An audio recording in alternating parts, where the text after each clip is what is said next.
자, 여러분들 민법 조문인데요. 제가 뭐 확인 한번 해볼게요. 이제 막 시작하시는 건가요? 그럼 1학년 마치시고 온 거고.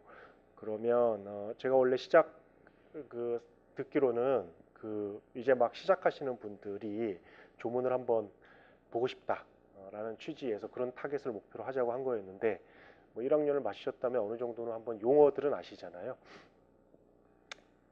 배웠잖아요. 그렇죠? 머릿속에 있냐는 별개고. 그렇죠? 그걸 감안해서 한번 해보겠습니다. 우선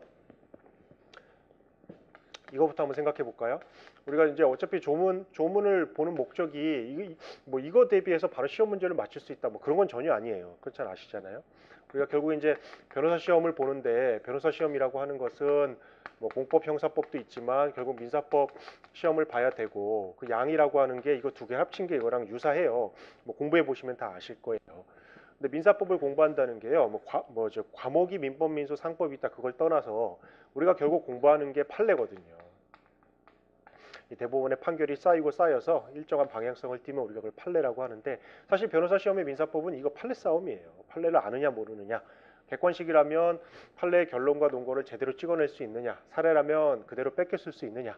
기록이라면 그것을 문제에 주어진 사실관계에 적용할 수 있느냐. 이거 싸움이고요. 이 판례의 해석이 학설이죠. 그렇죠? 그래서 뭐 학설이 다수설이 있고 소설이 있는 거 아니겠어요?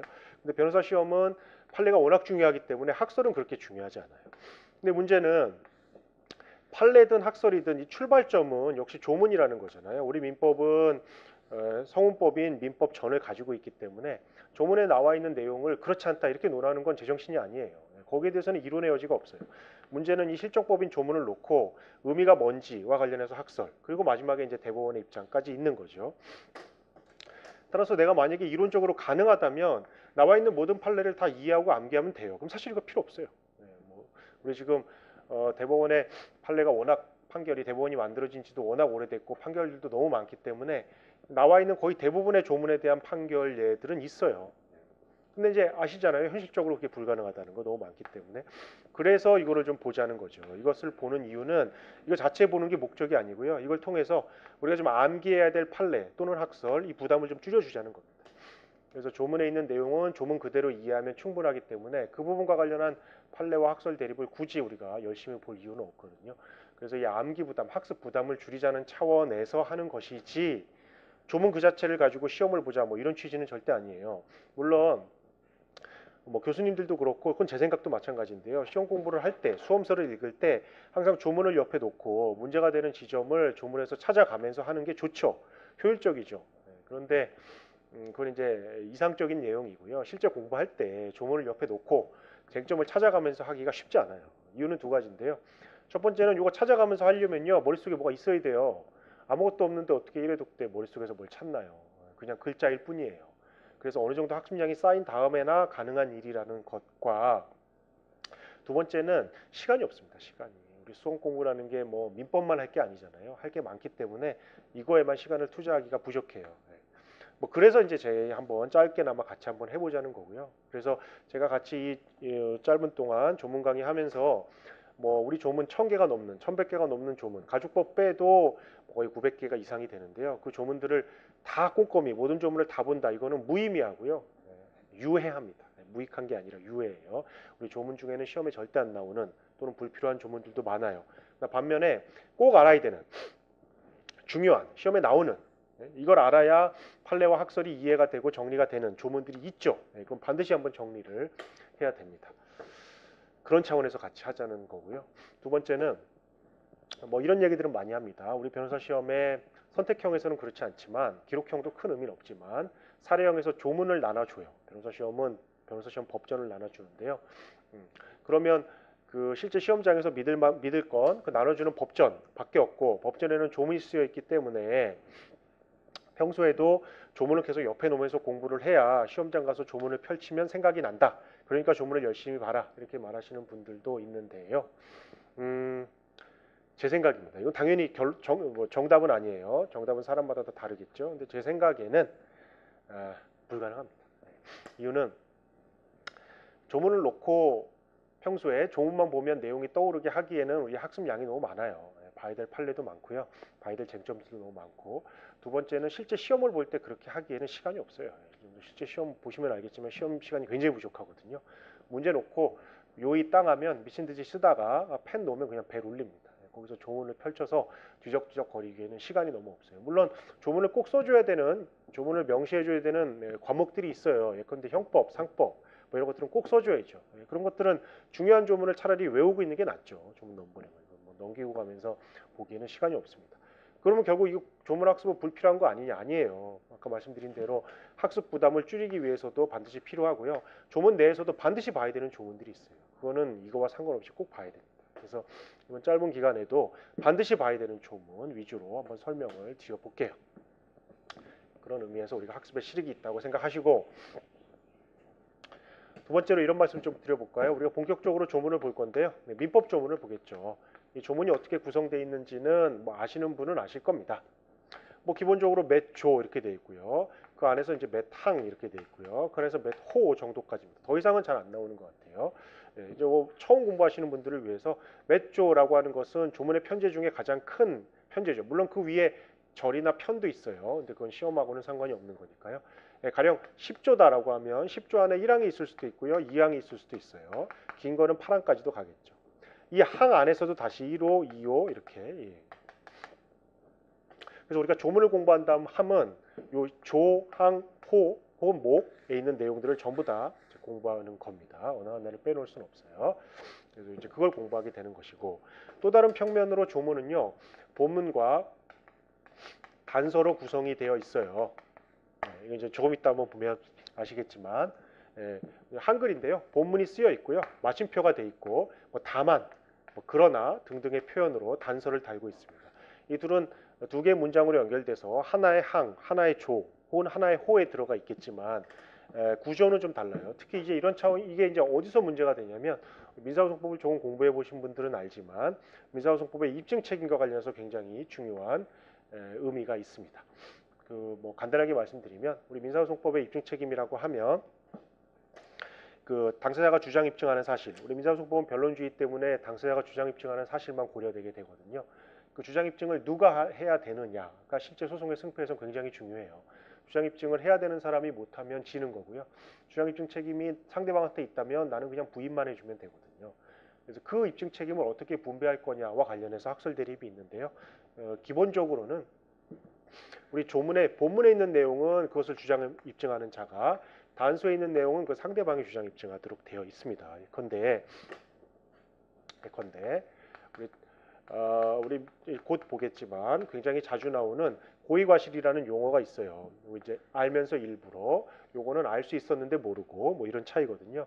이 고의과실에 관한 입증 책임이 우리 민법 390조와 750조에 서로 다르게 되어 있어요. 이 390조는 채무 불이행에 관한 조문인데요. 채무 불이행이라고 하면 말 그대로 채무라는 개념, 좀 어려운 말인데, 우리 채권법 관계에서, 이 채권법의 원제는 조금 있다 하고요. 그냥 내가 상대방에게 부담하는 의무를 이행하지 않았을 때 지는 책임을 390조가 정하고 있어요. 되게 포괄적으로 정하고 있거든요. 750조는 불법행위인데요. 이건 내가 상대방에게 부담하는 책임 이런 게 아니고요. 그냥 잘못했을 때, 길 가던 사람을 때렸을 때, 누가 봐도 잘못한 행위들, 불법행위로 인한 책임, 특히 손해배상 책임인데요. 그것을 750조가 정하고 있어요. 그런데 이 두 개 요건 공통적으로 귀책사유, 고의과실에 관한 언급이 있는데요. 이거는 그게 단서에 있고요. 요거는 본문에 들어가 있습니다. 조문을 일단 보시면 알아요. 따라서 고의과실, A가 B를 때렸다, 불법행위다라고 하면, 야 네가 나를 일부러 때렸지, 혹은 안 때릴 수 있었는데 주의를 게을리해서 때렸지라는 사실을, 이게 본문에 있기 때문에 때렸다라고 주장하는 A가 입증해야 됩니다. 따라서 B는 그런 적 없는데요. 뭐 난 일부러 때린 거 아닌데, 뭐 이것만 입증하면 되는 거예요. 그러나 이건 다르죠. 네, 이건 단서가 있기 때문에 만약에 A가 B를 상대로 채무불이행 책임을 묻겠다. 너와 나 사이에 약속한 채권 채무 의무가 있는데 그걸 이행하지 않았으니까 그런 책임, 손해배상 책임을 해달라라고 했을 때, 야, 내가 일부러 안 했냐, 어쩔 수 없이 못한 건데 라는 것을 누가? 채무자가 입증하도록 되어 있습니다. 이게 달라요. 근데 우리가 처음에 조문을 공부할 때 이런 것까지 다 고려해야 되느냐? 아예 절대 그럴 필요 없고요. 이거는 그냥 몇 가지 테마, 중요한 테마가 되는 조문에서만 신경 쓰면 돼요. 그러니까 제가 제일 당부드리고 싶은 건 조문 학습을 한다고 해서 우리 조문 1조부터 1118조까지를 꾸준히 그냥 다 읽어서 똑같은 중요도로 다 공부한다. 그거는 미친 짓이에요, 미친 짓. 네, 시험에 절대 안 나오고요. 불필요합니다. 오히려 그렇게 하면 중요한 것들이 더 머릿속에 들어오지 않아요. 그래서 중요한 것들 위주로, 중요한 조문 위주로 조문을 명확하게 봐두고 거기서 나오는 쟁점이 뭔지를 봐두는 게 중요하죠. 됐죠? 네, 그래서 정리하면 우리가 조문을 공부하는 이유는 그 조문 자체를 외우거나 이런 게 절대 아니다. 다만 판례나 학설이나 이런 거 학습할 때 학습 부담을 좀 줄이자는 거 하나. 두 번째는 진짜 중요한 조문 그 자체로 중요한 조문은 당연히 별도의 학습이 필요하다. 그 두 가지를 염두에 두시고 모든 조문을 다 똑같은 레벨로 공부하지도 말고 쳐다도 보지 말자라는 거 말씀드렸습니다. 자, 이제 한번 볼까요? 자, 거기 보면 처음에 이제 뭐 민법이라는 표지에 있죠. 당연히 누가 봐도 이건 제가 만든 게 아니고요. 법제처에서 복사해서 붙여넣기 한 거고 제가 한 거라고는 별표밖에 없어요. 누가 봐도 뭐 조문을 제가 만지는 건 황당한 짓이잖아요. 그래서 조문은 그 자체로 그냥 뒀고요. 거기 보면 뭐 총칙부터 시작을 해가지고 이렇게 쭉 나오는데 1편이 총칙이잖아요. 여러분도 잘 아시겠지만 여러분들이 수험에서 공부하는 이 민법이라고 하는 것은요. 민법 총칙과 그다음에 물권법과 그다음에 채권법과 그다음에 가족법으로 이루어져 있습니다. 이제 이걸 가지고 들어가야 돼요, 여러분들 시험장에. 근데 아까 말씀드린 대로 요 세 가지 민법, 총칙, 물권법, 채권법을 우리가 제3법이라고 하고요. 이거는 뭐 말 그대로 가족법이죠. 예. 여기에는 사실은 친족법과 상속법이 들어가 있어요.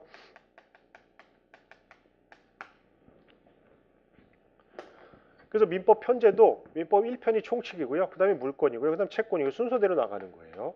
뭐부터 공부하는 게 좋느냐 아예 모릅니다. 몰라요. 네. 사실은 이게 잠깐 이 민법 조문을 공부하니까 말씀을 드리면 뭐 그런 거 있잖아요. 우리 그 뭐예요?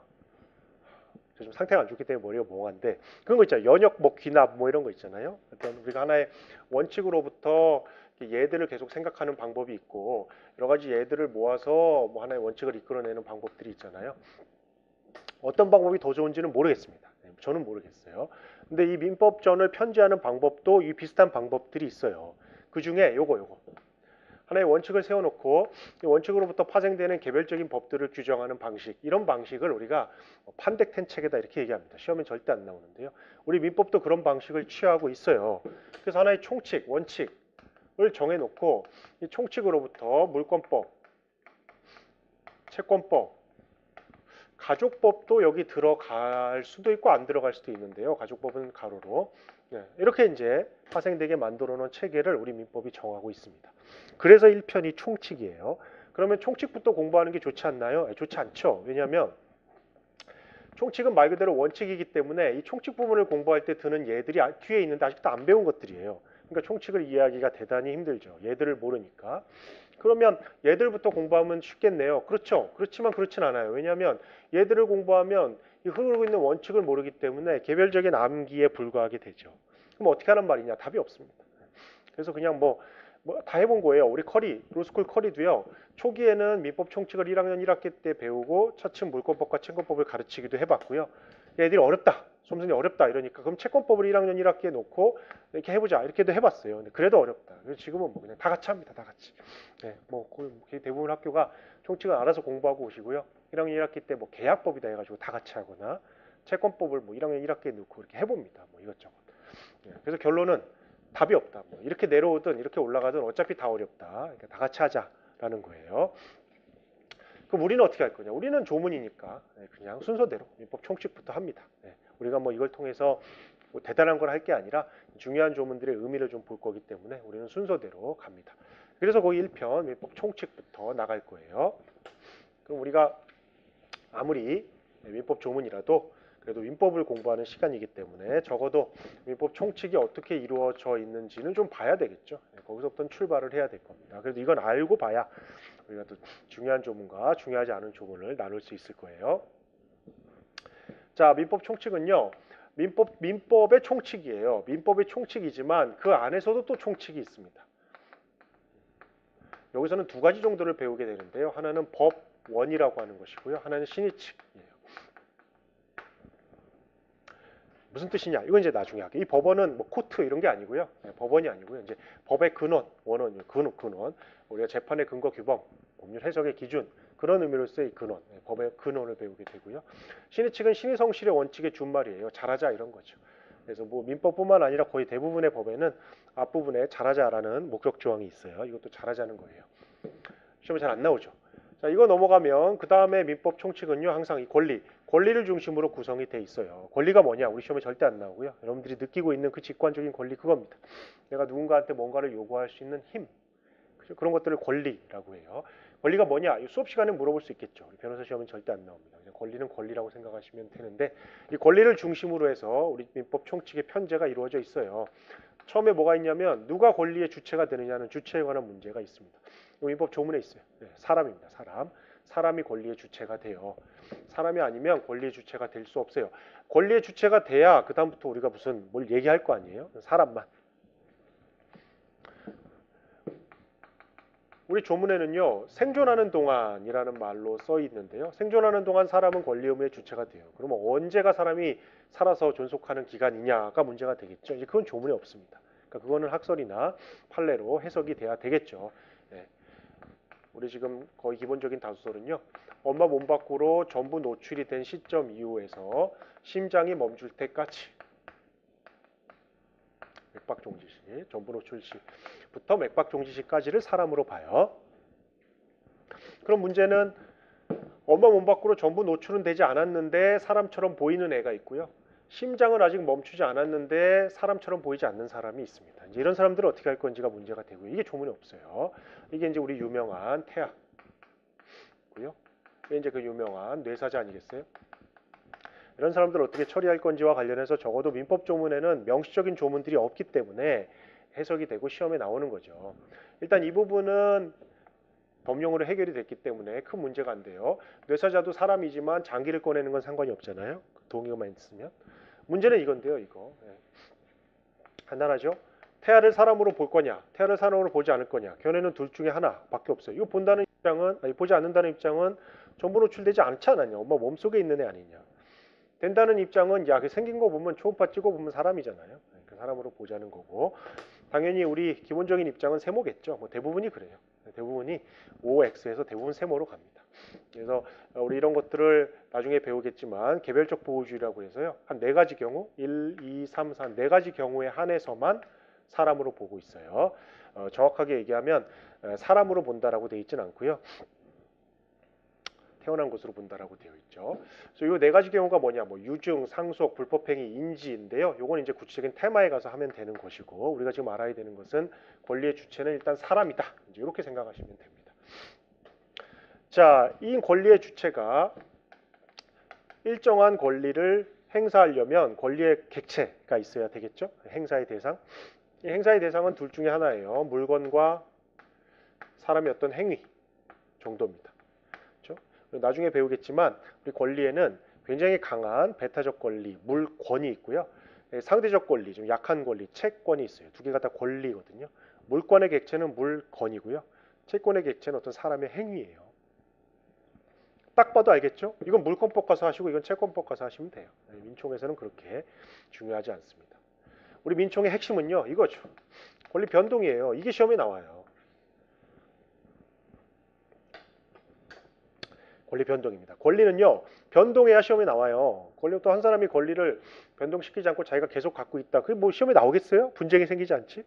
여러분들이 시험 공부를 하는 이유는 분쟁이 터졌을 때 해결하거나 분쟁을 예방하는 역할을 하려고 시험 공부를 하는 건데요. 분쟁이 생겨야 돼요. 분쟁이 생기는 건 권리가 왔다 갔다 하면서 문제가 생깁니다. 그래서 권리 변동 부분이 우리 시험에 굉장히 잘 나오고요. 조문도 그쪽에 집중이 돼 있어요. 중요한 조문이. 자, 권리의 변동이라고 하는 것은 어떤 식으로 변동이 될 수 있느냐, 뭐 여러 가지 방법들이 있지만 우리 민총에서 얘기하는 권리 변동은요, 이겁니다. 이거. 딴 거 관심 없어요. 법률행위라고 하는 개념, 좀 쉽지 않은 개념인데요. 법률행위라는 개념을 통해서 권리가 왔다 갔다 하는 것에 관심이 있어요. 그럼 당연히 다음 주제는 법률행위가 뭐냐? 이거 아니에요, 이거? 어렵죠. 법률행위니까 뭐 무슨 행위는 행위인데 사람이 뭔가 하는 것 같긴 한데 이 법률이 뭐 법률의 행위냐 뭐 이런 황당한 소리를 하겠죠. 이 개념부터 정의하는 게 쉽지 않아요. 물론 법률행위가 뭔지 쓰시오. 이건 우리 시험에 절대 안 나옵니다. 이런 건 절대 안 나와요. 그렇지만 알긴 알아야 돼요. 그래야 우리가 다음 주제로 넘어갈 수 있거든요. 누가 여러분들에게 법률행위가 뭐냐라고 하면 다른 건 마음대로 얘기하셔도 되는데요. 네, 이 얘기 빼놓으시면 안 돼요. 의사표시입니다. 우리 여기서 얘기하는 법률행위는요. 의사표시라는 개념을 빼놓고 생각할 수 없어요. 조금 더 정확히 말씀드리면 법률행위는 이 의사표시를 본질적 요소로 하는 법률 요건입니다. 그래서 의사표시를 통해서 권리를 변동시키는 것, 거기에 지금 관심이 있는 거예요. 우리 민법은. 그럼 의사표시는 뭐냐? 이거는요. 의사와 표시의 합의예요. 글씨가 이렇게 써 있잖아요. 그럼 이건 뭔데? 이건 말 그대로 내가 일정한 효과 의사를 바라는 그 의사고요. 이건 그게 외부적으로 표시된 거예요. 두 개가 다 있어야 돼요. 뭐 여러분들 쉽게 얘기해서 편의점에서 예를 들면 담배를 산다라고 하면 그죠? 담배를 사려는 의사를 가지고 편의점에서 담배를 요즘은 뭐죠? 그냥 집어오진 않죠. 뭘 달라고 그래야 되죠. 미성년자 때문에. 그럼 담배 하지 맙시다. 그거는 내가 또 달라고 그러고 복잡한 문제가 생기니까. 여러분들 무슨 물을 산다고 할까요? 그럼 편의점 가서 물을 사겠다고 하면 일단 냉장고를 열고 그렇죠? 물을 들고 카운터로 가잖아요. 그래서 물을 아무 말 없이 올려놓잖아요. 네. 그럼 그게 물을 사겠다는 의사죠. 그렇죠? 그리고 올려놓는 행위는 내가 사겠다는 의사를 밖으로 표현한 거예요. 그렇죠? 그럼 이제 카운터에 계시는 뭐 알바분께서 그 알바분은 이제 결국 사장님을 대리하는 거니까 알바분께서 찍고 얼마라고 말을 하잖아요. 그럼 뭐죠? 팔겠다는 의사와 팔겠다는 표시를 하는 거죠. 의사 표시를. 그럼 우리는 돈을 줘요. 그럼 그건 다시 오케이 알았다는 마지막 확인 의사. 우리 나중에 배우겠지만 승낙이라고 하는데요. 그 승낙 의사와 승낙 표시를 하면 되는 거예요. 이러면 하나의 법률행위가 만들어져요. 어떤 법률행위죠? 나중에 채권 강론에서 하겠지만 매매입니다. 매매. 매매라고 하는 법률행위가 완성이 되는 거예요. 사고 팔고 사고 팔고. 이걸 통해서 이제 권리가 이전돼요. 그렇죠? 소유권이라고 하는 그 물의 소유권이 편의점에서 이제 여러분들에게 가는 거죠. 그렇죠? 이런 거. 네, 이 의사표시를 본질적 요소로 하는 법률 요건을 우리가 법률행위라고 하는데요. 아무런 문제 없이 법률행위가 아무 문제 없다. 우리 시험에 절대 안 나오죠. 그럼 여러분들이 먹고 살 수가 없어요. 우리는 항상 이 의사표시에 문제가 있을 때, 이 문제가 터졌을 때 이제 이게 문제잖아요. 그래서 이 의사표시의 하자와 관련해서 우리 민법에 굉장히 중요한 107, 108, 109, 110조라고 하는 중요한 조문이 있습니다. 시험에 나오죠. 또 하나요. 이 변동이 지금은 1대 1의 구조잖아요. A가 가지고 있던 것이 B한테 넘어간다. 뭐 이런 구조인데 이런 거 말고 이런 거 한번 생각해 보실래요? 우리가 지금 모든 법률 행위를 이렇게 A가 직접, B가 직접 할 수는 없어요. 다른 사람을 시켜서 해야 될 경우가 많죠. 다른 사람을 통해서 법률 행위를 하는 경우가 우리 민법에 여러 가지 방법들이 있어요. 예컨대 여러분들이 현실에는 잘 없지만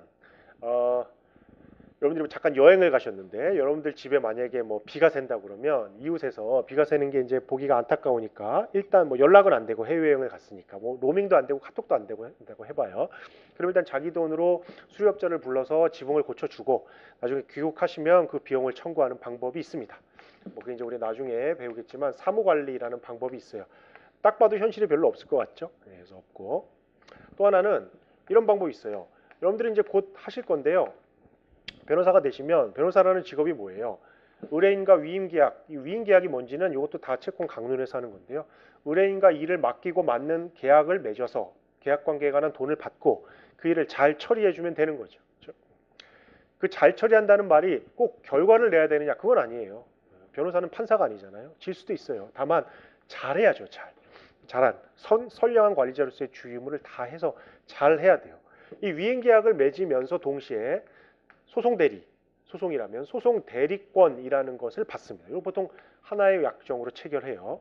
이 대리권, 이 대리를 우리가 여기서 배웁니다. 권리 변동을 일으키는데 본인이 직접 법률행위를 하는 것이 아니라 누군가를 시켜서 법률행위를 하는 거지요. 대리의 구조는요.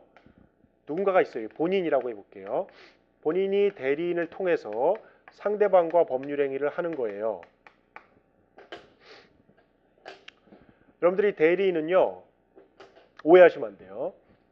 본인이 시켜서 하는 사람이지만 그렇다고 본인의 수족이냐? 절대 아니죠. 우리가 본인의 수족 같은 사람을 뭐라고 그러냐면 두 글자로 사자 이렇게 부릅니다. 이렇게 사자. 요거 사자 이거 시켜서 하는 사람이에요. 사자. 우리 그게 아니라 이게 대리잖아요. 대리인은요. 행위를 본인이 선택할 수 있어요. 여러분들은 뭐 시키는 대로 하는 사람이 아니에요. 본인이 예를 들면 이런 주장을 해주세요라고 해도 여러분들이 생각해 봤을 때 이게 아니다 싶으면 안 할 수 있어요. 다만 그렇게 했을 때 결과는 여러분들에게 손해가 아니죠. 여러분들이 예를 들면 재판 가서 누군가 의뢰인의 대리인으로 변호사로서 법정 가서 막 판사님한테 욕하고 침뱉으면 누가 손해보죠? 예, 이분이 손해봐요. 여러분들은 절대 손해가 아니죠. 물론 그 사실을 이분이 알게 되면 그럼 이제 오겠죠. 예, 근데 그건 나중 문제고 일단 이 재판에서는 결국 손해는 얘한테 가는 거거든요. 그러니까 대리라는 것은 행위는 대리인이 열심히 판단하고 하지만 행위의 효과는 본인에게 가는 이런 제도를 대리라고 하고 굉장히 중요한 건데 여기서 배웁니다. 잘 나오죠. 그래서 의사표시의 하자와 대리가 굉장히 중요하고요. 또 하나 아까 제가 의사표시의 하자에서 107조부터 110조까지 있다고 했는데 이 107조에서의 110조 효과를 유효도 있지만 일단 무효 내지는 취소라는 개념으로 그 효과를 주고 있어요. 예컨대 107조가 비진의 의사표시, 좀 어려운 말인데요. 진의가 아닌 의사표시, 우리 한 글자로 뻥, 이걸 이제 규정하고 있거든요. 뻥 치는 거 계약하면서. 이게 어떻게 되느냐? 원칙적으로 이 뻥을 쳐도요, 유효해요, 유효. 다만 상대방이 그 거짓이라는 걸 알고 뻥 쳤다면 이제 일로 가는 거거든요, 무효. 그럼 무효의 효과는 뭔데? 여기에 대한 규정이 있어야 되잖아요. 그래서 이제 뒤에 나옵니다. 민총에 이 규정이 나오고 110조 사기 강박에 의한 의사표시인데요. 사기 얘기를 들어볼까요? A가 B와 법률행위를 했는데 그 이유가 B가 A한테 사기를 쳐서 법률행위를 한 거라고 하면 110조에서 뭐라고 하고 있냐면 A는 이 법률행위를 취소할 수 있다 이렇게 하고 있어요. 취소의 효과는 규정이 필요하겠죠? 역시 조문에 두고 있습니다. 140조 이하에서. 그래서 무효와 취소에 관한 규정들이 당연히 권리변동편에 나올 것입니다. 또 하나 이제 마지막으로 어떤 내용이 있냐면요. 우리가 법률행위를 할 때는 무조건 아무런 조건 없이 아무런 부관 없이 할 수도 있지만 일정한 조건을 붙여서 할 수도 있어요. 혹은 일정한 기한을 붙여서 할 수도 있어요. 실제로 여러분들이 행정법 영역에서는 그냥 아무런 조건이나 기한 없는 법률행위보다는 일정한 부관, 이걸 부관이라고 하는데요. 그걸 붙여서 하는 경우가 훨씬 많아요. 그래서 그런 조건이나 기한을 붙이는 경우가 많기 때문에 이 조건이나 기한에 관련된 내용들이 뒤에 나오게 됩니다. 전부 권리 변동에 관한 내용들이에요. 됐어요. 권리 주체로부터 시작해서 권리 객체, 권리 변동까지 왔으면 마지막은 뭐 뻔하죠. 말씀 안 드려도 이거겠죠. 권리 소멸에 관한 내용을 민법 총칙이 담고 있습니다. 권리가 소멸되는 방법은 굉장히 여러 가지가 있어요. 특히 채권의 소멸은 그 자체가 되게 중요한 시험 문제인데요. 우리 민법 총칙에서는 채권이든 물권이든 불문하고 공통적인 굉장히 중요한 소멸 원인인 소멸 시효라는 제도를 두고 있고요. 이건 제가 팔이 아파서 별을 하나밖에 안 쳤지만 시험 문제다 이렇게 생각하면 됩니다. 여러분들 이제 시험에 대비하기 위해서 시험에 나오든 안 나오든 나온다라고 생각하고 가셔야 되는 쟁점이 꽤 되는데요. 그 중에 하나죠. 무조건 나온다 이렇게 생각하시면 돼요. 됐죠? 자, 소멸시효에 관한 내용들은 조금 이따 조문을 보면서 하도록 하죠. 이것도 반드시 논의해야 되는 순서가 있어요. 일정한 시간이 일정한 시간이 흐르면 권리가 소멸하는 효과를 주는 제도, 이렇게 소멸시효라고 합니다. 그런 게 어딨나요? 있어요. 일정한 시간이 흘렀는데 일정한 시간이 그렇다고 짧지 않아요. 상당한 시간을 줬는데도 권리를 행사하지 않았다 함은 더 이상 보호할 필요가 없다는 거죠. 권리라고 하는 건 행사해야지 되는 건데 그래서 그렇게 하면 권리를 날리는 제도를 소멸시효라고 하고요. 우리 민법 총칙에 상당히 많은 조문을 차지하고 있습니다. 자, 그래서 우리가 민법 총칙을 공부한다는 말은 모든 교과서의 순서도 이 순서대로 되어 있어요. 당연히 조문이 이렇게 돼 있기 때문이거든요. 그렇죠? 그래서 우리가 지금부터 볼 조문들도 이 순서에 맞춰서 하는 것입니다. 자, 한번 볼까요? 처음에 보시면 그죠? 1편 이게 지금 민법 총칙이잖아요. 1조에 그죠? 법원에 대한 내용이 나오죠. 그래서 말씀드린 대로 법원은요. 법의 근원이 뭐냐 이거죠. 우리가 재판을 할 때 무엇을 근거로 재판을 해야 되느냐 뭐 이런 겁니다. 법원이 뭐냐에 대해서도 견해드립이 있어요. 기본서는 앞에 잔뜩 써 있죠. 시험에 절대 안 나오고요. 그냥 이 1조 우리 민법이 예정하고 있는 재판 근거 규범이 뭐냐면 거기 보면 법률이라는 말이 보이잖아요. 그렇죠? 그리고 관습법이라는 말도 보이고요. 조리라는 말도 보이죠. 이 세 가지라는 겁니다. 그뿐이에요. 이거 당연한 거 아니겠어요? 다만 법률의 규정이 없으면 관습법에 의한다고 했기 때문에 관습법은 법률의 규정이 있는 영역에서는 적용되지 않는다라고 생각을 해야죠. 그렇죠? 그게 맞죠? 우리 판례도 그런 입장이에요. 그런데 학설 중에는 그렇지 않다. 그렇지 않다. 법률과 관습법은 반드시 그런 관계는 아니고 뭐 관습법의 법률을 뒤집을 수도 있다. 이렇게 보는 입장도 있습니다. 판례 입장이 아니에요. 우리는 기본적으로 변호사 시험을 공부하기 때문에 판례 입장이 아닌 것은 그냥 참고만. 판례 입장을 명확하게 정리하고 암기하기 위해서 알아둔다 이렇게 생각하시면 돼요. 그래서 관습법에 의하고 관습법도 없다. 그러면 이제 우리 당연히 상식대로 가야 되지 않겠어요? 그 상식을 우리가 두 글자로 그냥 조리 이렇게 얘기하는 거죠. 그뿐입니다. 다만 저는 이제 그뿐이다라고 하고 넘어가지만 사실은 이 관습법에 관한 쟁점들이 있죠. 지금 조문에 없잖아요. 그러니까 관습법이 언제 성립되는 것인지 도대체 어느 정도 요건이 충족돼야 관습법이 성립되는 것인지에 관한 쟁점이 있어요. 그 부분은 이제 조문으로 해결이 안 되니까 여러분들 기본서를 봐야죠. 그렇죠? 네, 살짝 말씀드리면 일정한 관행이 있어야 되고요. 관행이 구성원들로부터 법적 확신을 얻어야 되고요. 그러한 법적 확신이 이제 헌법을 전체 법질서로 하는 전체 규정에 반하지 않아야 됩니다.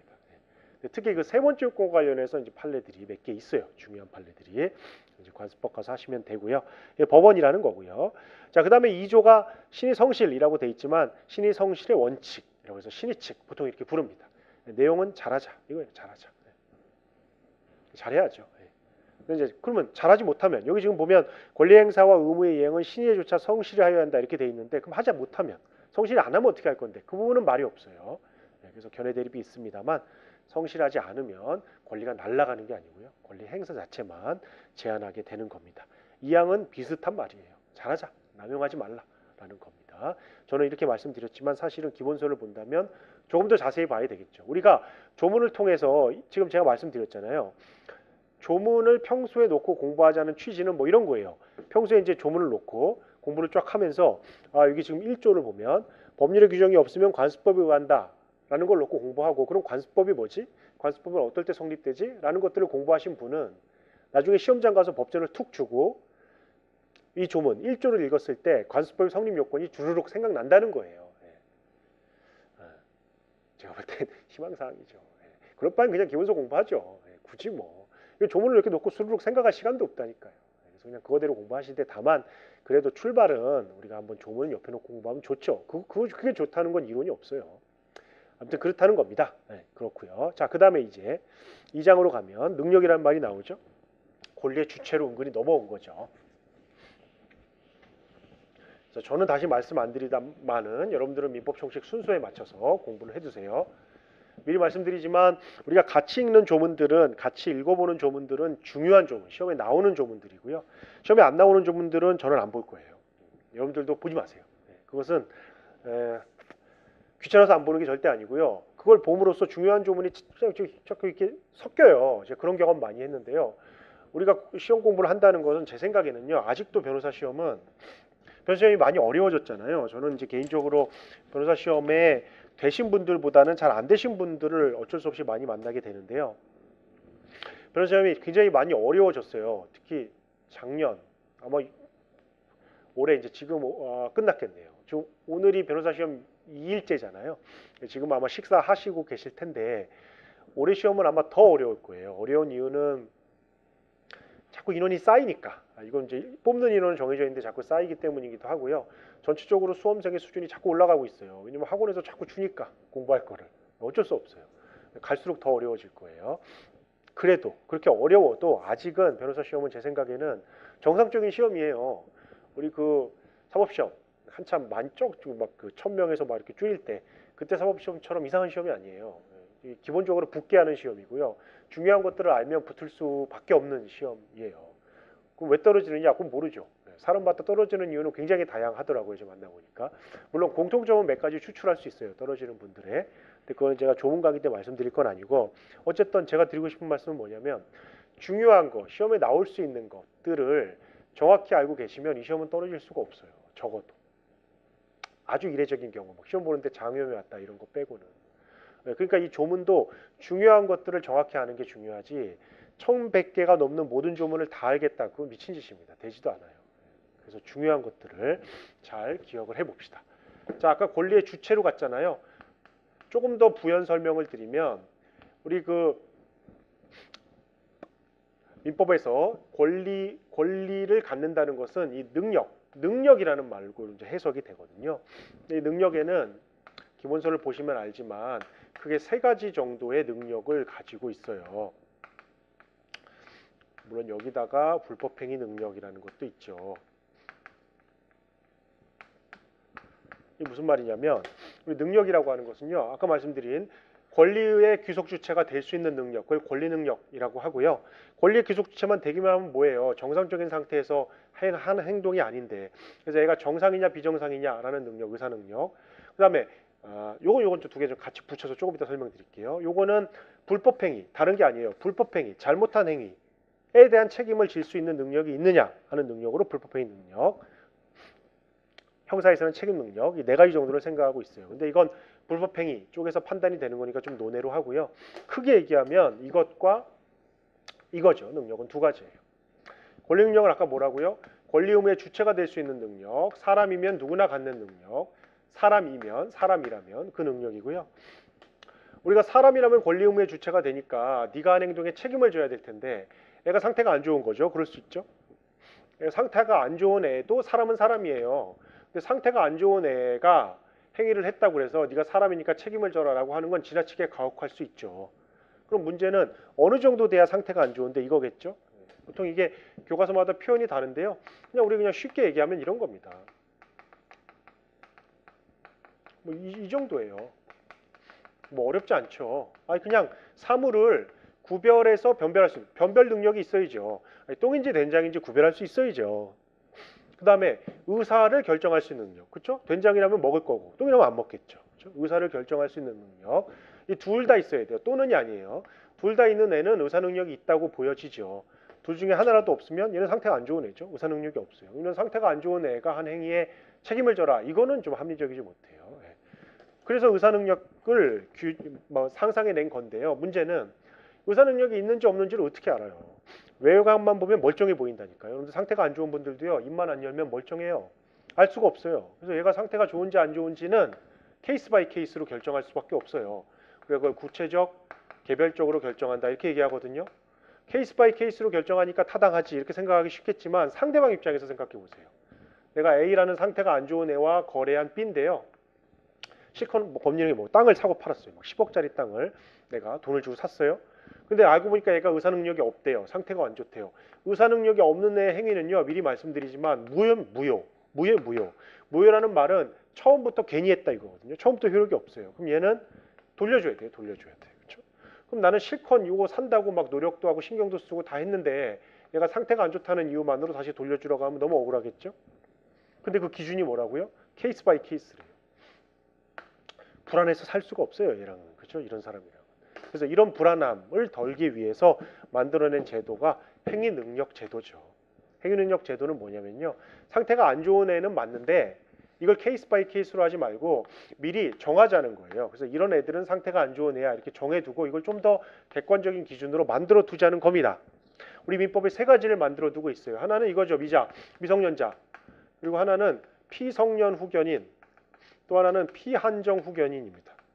이 세 명은요. 상태가 안 좋은 애예요. 그냥 확실하게 그렇게 가면 됩니다. 이건 객관적이죠. 미성년자는요. 신분증만 까보면 돼요. 19세입니다. 19세. 만 19세 안 된 애들은 미성년자예요.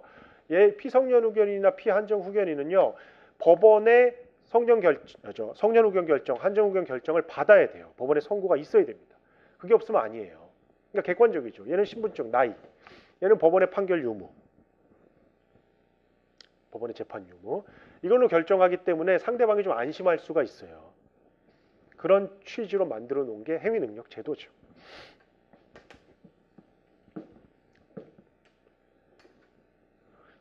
다만 여러분들 중요한 건요. 의사능력은 없는 사람과 거래하면 무효지만 행위능력은 취소할 수 있도록 해놨어요.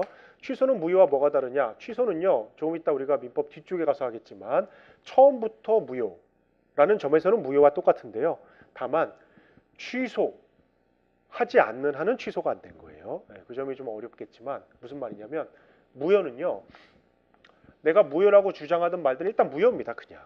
근데 취소는요. 취소한다는 말을 해야 취소되는 거예요. 취소되기 전까지는 그냥 유효입니다. 이게 무효와 취소의 차이예요. 취소하면 효과는 똑같아요. 됐죠? 이렇게 세 가지. 그래서 능력에 관한 규정을 디테일하게 나누면 네 가지. 불법 행위를 빼면 3가지, 조금 넓게 보면 2가지 이렇게 나눠질 수 있는 거죠. 그래서 2개와 하나 이렇게 해서 2개 그냥 테마 정도로 생각을 하시면 되고, 우리 민법 규정들은 어느 쪽에 맞느냐? 이쪽에 이제 굉장히 많아요. 이쪽. 왜냐면 이건 정할 수가 없어요. 케이스 바이 케이스. 이쪽에 굉장히 많고요. 그 전에 이제 요거 잠깐 있고 그렇게 되는 거죠. 됐죠? 볼까요? 그래서 여기 능력까지만 하고 잠깐 쉴게요. 보시면 자, 3조는 아까 제가 말씀드린 대로 그렇죠? 사람은 생존한 동안 권리 의무 주체가 된다고 그랬죠? 태아에 관한 문제가 있을 거고요. 자, 4조. 이건 이제 5조로 가기 위해서 만들어 둔 거잖아요. 언제부터 행위능력이 있느냐? 이제 19살이 넘어야 됩니다. 그래서 19세까지는 아기라는 거고요. 그 아기일 때 어떻게 하느냐가 5조에 나와 있죠. 보세요. 어떻게 한다고요? 중간에 5조에 자, 법률행위 할 때는 미자가 할 때는 법정 대리인의 동의를 받으라는 거죠. 이렇게.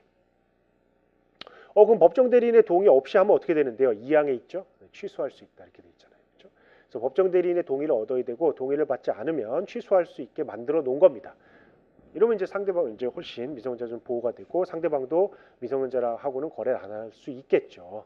이렇게 해 놓은 거예요. 그런데 사실 미성년자의 모든 행위가 다 법정 대리인의 동의를 받아야 되느냐? 뭐 그렇게 할 수도 있죠. 미성년자를 완벽히 보호하고 싶다면 그렇게 만들어 놔도 돼요. 그러나 상대방 입장에서는 또 그렇게 만들면 지나치게 가혹할 수 있기 때문에 미성년자가 법정 대리인의 동의를 받지 않고 할 수 있는 경우들을 정해놨어요. 그게 6조와 8조죠. 6조 보세요. 법정 대리인의 범위를 정해서 처분을 허락한 재산은 임의로 할 수 있대잖아요. 이거는 임의로 할 수 있다는 말은 동의받지 않아도 된다는 거죠. 그럼 이제 남은 쟁점은 뭐죠? 범위를 정했다는데 그냥 처분을 허락하면 안 돼요. 범위를 정했다는데 이게 무슨 범위냐? 목적 범위야? 아니면 재산 범위야? 이런 견해 대립이 있겠죠. 우리 판례는 재산 범위죠. 그렇죠? 그래서 예를 들면 아버지가 미성년자의 법정 대리인은 1순위가 친권자거든요. 아버지가 14살 먹은 아들한테 돈 100만 원 주면서 야 이거 학용품 사라고 했을 때 이분이 학용품 말고 뭐 PC방 가서 50만 원 쓰면 이거 취소할 수 있느냐 하는 거죠. 만약에 이 처분을 허락한 재산의 목적 범위다. 이 범위가 목적이다라고 하면 취소할 수 있죠. 그렇죠? 근데 그런 의미가 아니고 100만 원이라고 하는 재산 범위다라고 하면 취소할 수 없겠죠. 우리 판례는요. 재산 범위라고 봐요. 그 다음에 그보다 더 중요한 게 8조죠. 영업입니다. 영업. 미성년자가 영업의 허락을 받고 영업을 해요. 그러면 취소할 수 없다. 뭐 이렇게 돼 있는 게 아니잖아요. 성년자와 동일한 행위 능력이 있다. 이렇게 돼 있어요. 심플하게 돼 있죠. 동의고 뭐고 그냥 없어지는 거예요. 영업에 관한 부분에서는 허락만 받으면 미성년자는 성년자가 돼버려요. 더 이상 법정 대리인이라는 개념이 없어요. 이 점은 좀 중요한데요. 6조와 8조의 차이입니다. 지금 6조는요. 법정 대리인이 범위를 정해서 처분을 허락한 재산은 미성년자가 임의로 처분할 수 있다 이렇게 돼 있고요. 8조는 법정 대리인으로부터 허락을 받은 특정한 영업에 관해서는 미성년자가 뭐 임의로 할 수 있다 이렇게 안 돼 있고 성년자다 이렇게 돼 있잖아요. 그렇죠? 이 둘의 차이가 시험에 나오죠. 그러니까 무슨 말이냐면 법정 대리인의 범위, 법정 대리인이 미성년자에 대해서 행사할 수 있는 권한의 범위 안에는요. 이러한 행위의 동의권 말고도 많아요. 여러분들 친권자가 미성년 자녀한테 할 수 있는 권한에는 뭐가 있나요? 이런 법률 행위를 하는데 동의를 해줄 권한뿐만 아니라 대리할 수도 있어요. 법정 대리인이니까 말 그대로. 그렇죠? 그렇지만 8조와 관련해서는 얘가 성년자가 돼버리기 때문에 대리권이 없어요. 동의를 얻을 필요가 없는 것뿐만 아니라 법정 대리인이라는 개념 자체가 날아가는 거죠. 그렇죠? 뭐 이런 차이가 있습니다. 6조와 8조는. 자, 7조는 당연한 말이고요. 법률 행위를 하기 전에 마음이 바뀌었다. 그럼 취소할 수 있겠죠, 당연히. 뭐 당연한 말이고요. 근데 사실은 우리 민법 조문이 당연한 말인데도 이걸 조문으로 써놓으면 대단한 의미가 있는 것처럼 고민하기 시작해요. 그러나 뭐 당연한 말이죠. 법률 행위를 한 다음에는 마음대로 못하겠지만 하기 전이라면 할 수 있을 겁니다. 자, 이렇게 놓고 다음에 잠깐 중간에 건너뛰고요. 여러분들 15조로 바로 갈까요? 자, 지금까지 이제 정리를 해보면 미성년자는 원칙적으로 법률 행위를 마음대로 할 수 없고 법정 대리인의 동의를 받아서 해야 돼요. 다만 혼자 할 수 있는 경우가 몇 가지가 있었어요.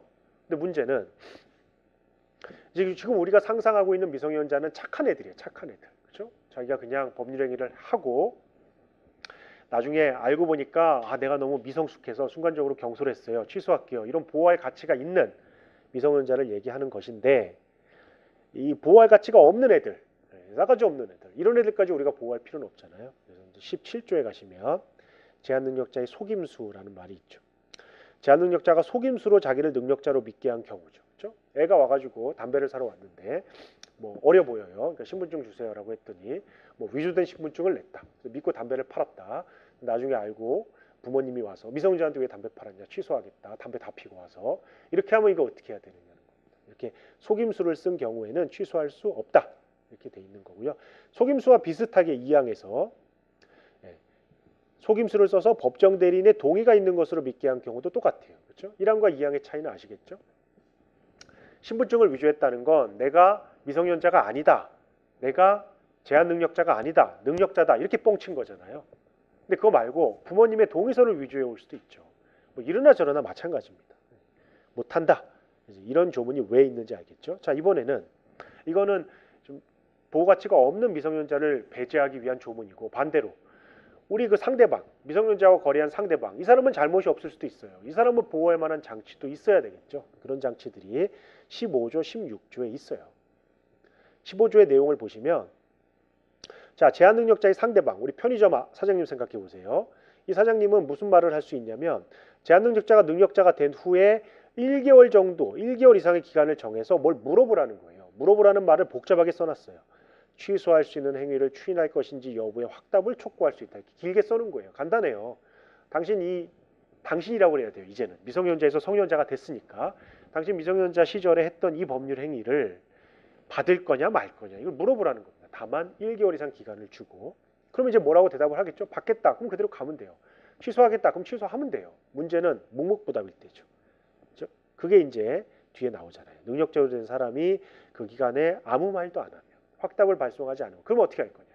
X로 갈 거냐, O로 갈 거냐? 우리 조문은요, O로 갑니다. O로.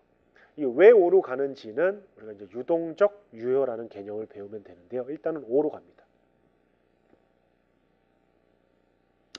2항은 어떨까요? 제한 능력자가 아직 능력자가 되지 못한 경우, 아직 아기 상태예요. 근데 이제 상대방 입장에서는 불안합니다. 그럼 누구한테 할까요?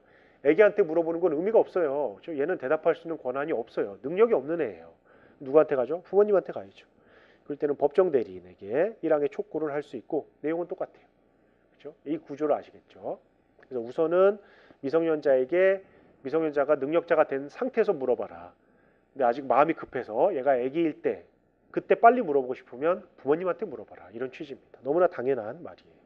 근데 이 당연한 말을 사례형으로 묶여내면, 써놓으면 이제 헷갈립니다. 너무 당연한 건데 결국은 누구한테 언제 물어볼 수 있느냐라는 것 뿐이거든요. 그죠? 예컨대 우리 사례형에 나오면 A라는 애가 뭐 뻔해요. 항상 이게 나와요. 18세, 뭐 9개월, 뭐 이런 게 나옵니다. 이 미성년자잖아요. 얘한테 지금 할 거냐 말 거냐 물어보는 거 우리 최고라고 하는데요. 이거 의미 있어요? 없다니까요. 얘한테 물어보나 마나예요. 얘는 대답할 능력이 없어요. 이럴 땐 누구한테 가죠? 얘한테 가라는 거예요. 법정 대리인한테. 그렇죠? 1개월 이상 기간을 정해서. 근데 시간이 흘렀어요. 한 5개월이 흘렀네요. 그럼 19세 5개월이면 2개월이 되나요? 뭐 이렇게 될 거 아니에요? 이때는 얘한테 물어볼 수도 있다는 거죠. 미성년자한테도. 이 구조가 지금 여기 쓰여 있어요. 됐죠? 자, 이렇게 물어볼 수 있고, 그 다음 16조. 이번에는 이건 시간이 걸리잖아요. 1개월 이상 기간을 정해야 되잖아요. 기다려야 되잖아요. 마음이 더 급해요. 그럴 때는 어떻게 하죠? 16조처럼 할 수도 있어요. 어떻게 할 수 있느냐? 보세요. 제한능력자가 맺은 계약은 추인이 있을 때까지 어떻게 한다고요? 의사표시 철회하면 돼요. 상대방. 의사표시 안 하겠다. 내가 너한테 이걸 팔기로 했지만 딱 보니까 애기 같고 내가 괜히 한 것 같아. 안 할게. 철회하자. 이렇게 할 수도 있어요. 다만 뭘 철회한다고요? 계약을 철회하는 거예요. 계약은 이렇게 돼 있죠. 우리 법률행위에는요.